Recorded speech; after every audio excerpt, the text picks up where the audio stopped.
Normal fried rice আমরা সবাই খেয়েছি। চলো আজ তোমাদেরকে খুব সিম্পল ওয়েতে একটা শেজওয়ান ফ্রাইড রাইস বানানো শেখাবো। হ্যালো এভরিওয়ান, তোমরা সবাই কেমন আছো? আশা করছি সবাই ভালো আছো। তো শেজওয়ান ফ্রাইড রাইস বানানোর জন্য প্রথমে রাইসটাকে বয়েল করে নিতে হবে, তারপর তোমার পছন্দ মতো যা যা সবজি আছে ঘরে সেগুলো কেটে নিতে হবে।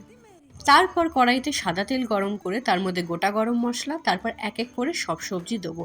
মনে রাখবে প্রথমে গাজর দিয়ে শুরু করব, তারপর আস্তে আস্তে সব সবজি দিয়ে লাস্টে একদম ক্যাপসিকামটা দেবো, বিকজ ক্যাপসিকাম বেশি ভাজতে হয় না।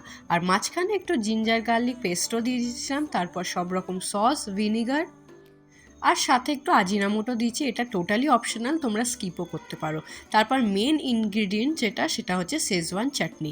এটা তোমরা বাড়িতে বানানোও দিতে পারো বা দোকান থেকে কেনাও দিতে পারো। তো সব কিছু নাড়াচাড়া করে নেওয়ার পর রাইসটা দিয়ে দেবো, সাথে একটু নুন, চিনি, গোলমরিচ অ্যাড করে দেবো। ব্যাস, এখানেই আমাদের বাড়িতে বানানো শেজওয়ান ফ্রাইড রাইস তৈরি।